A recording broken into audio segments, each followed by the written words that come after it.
হিন্দু ধর্মীয়রা অক্ষয় তৃতীয়ার দিনটি পুজো পাঠের মধ্যে দিয়ে মেতে থাকে। এই দিনে গণপতি অর্থাৎ গণেশ পুজো করা হয়ে থাকে। হিন্দু ধর্মীয়দের কাছে এই দিনটি অনেক বেশি মহত্বপূর্ণ। এই দিনটি আমরা পালন করে থাকি ঠিকই, কিন্তু এর পেছনে থাকা কারণগুলি কয়জনই বা জানি। কিছু মানুষ যদিও বা জানে, তা হয়তো নিজেদের বাড়ির দিদিমা ঠাকুমাদের মুখে গল্প শুনে।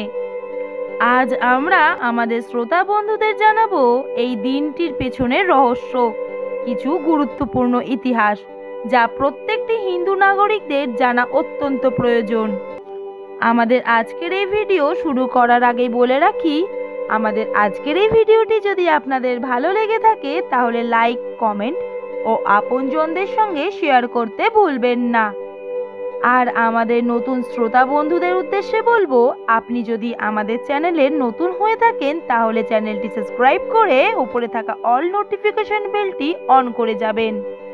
আর মনে রাখবেন, আপনাদের থেকে পাওয়া এমন ছোট ছোট ভালোবাসা আমাদের নতুন নতুন ভিডিও বানাতে অনেক বেশি উৎসাহ দিয়ে থাকে। তাহলে চলুন আজকের ভিডিও শুরু করা যাক। অক্ষয় তৃতীয়া দিনটির পেছনে লুকিয়ে আছে একটা নয়, একাধিক রহস্যের চাদরে ঘেরা ইতিহাস। আর তা হলো, পৌরাণিক শাস্ত্র অনুযায়ী এই অক্ষয় তৃতীয়া দিনই সূচনা হয়েছিল ত্রেতা যুগের। দ্বিতীয়ত, পাপের দাপট নাশ করতে অক্ষয় তৃতীয়ার দিনই জন্মগ্রহণ করেছিলেন বিশ্বব্রহ্মাণ্ডের রক্ষাকর্তার ষষ্ঠ রূপ পরশুরাম।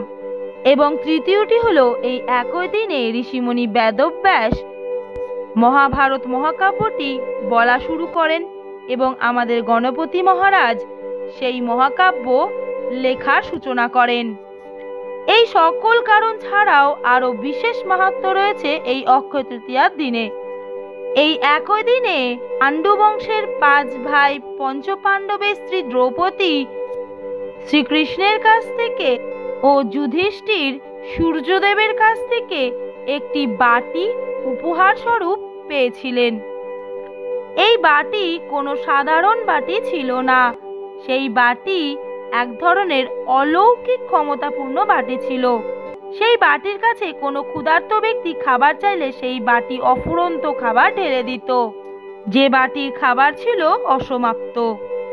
বহু মানুষ ব্যবসায়িক প্রতিষ্ঠানে ভগবান গণেশের পুজো করে থাকে, পাশাপাশি অন্যান্য মানুষদের আমন্ত্রণ জানিয়ে খাদ্য বিতরণ করে থাকে। এই দিন ভাই গণেশের পাশাপাশি দেবী লক্ষ্মীরও আরাধনা করা হয়। ভগবান গণেশ হলেন তীক্ষ্ণ বুদ্ধি ও সমৃদ্ধির অধিপতি, তেমনি দেবী লক্ষ্মী হলেন ধন সম্পদের দেবী। তাই দুই ভাই বোনকে একত্রে রেখে আরাধনা করলে একত্রে দুইজনের আশীর্বাদ লাভ করা যায়। ব্যবসা প্রতিষ্ঠানে এই পুজো করলে ব্যবসা লাভবান হয় ও বৃদ্ধি পায়। এই দিনেও ধাতু ক্রয় করলে তা শুভ মনে করা হয়। এই দিনেই মাতা গঙ্গা সর্বজীবলোকের পাপ বিনাশ করার ক্ষমতা লাভ করে প্রথমবারের মতো সারা পৃথিবীর বুকে নিজেকে সমর্পণ করেন। প্রাচীনকাল থেকেই মানা হয়ে থাকে অক্ষয় তৃতীয়ার দিন শুভ।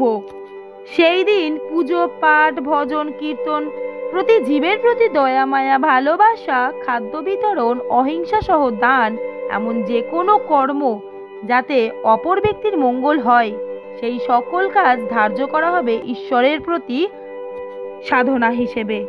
মনে করা হয় এই সকল কর্মের পরিবর্তে ভগবান প্রসন্ন হন এবং সে ভক্তদের সকল মনস্কামনা পূরণ করেন। এবং এই একই দিনে ব্রহ্মাদেবের পুত্র কুমার অক্ষয় জন্মগ্রহণ করেছিলেন। এই একই দিনে দ্রৌপদী তার লজ্জাহরণের হাত থেকে রক্ষা পেয়েছিলেন। এই একই দিনে ভগবান শ্রীকৃষ্ণ তার প্রাণের সখাকে কাছে পেয়েছিলেন। এবং এই একই দিনে সত্যযুগ থেকে ঘটে আসা সকল ঘটনাগুলি চির অক্ষয়। মূলত সেই কারণেই এই দিনটিকে অক্ষয় তৃতীয়া বলে গণ্য করা হয়ে থাকে এবং পালন করা হয়। তো বন্ধুরা, আজকের এই ভিডিওটি আপনাদের কেমন লাগলো তা কমেন্টে জানিয়ে যাবেন। আমাদের আজকের ভিডিও এই পর্যন্তই। আবার দেখা হচ্ছে এমনই নতুন কোনো ভিডিওতে। ততক্ষণ সকলে ভালো থাকবেন, সকলকে ভালো রাখবেন। নমস্কার।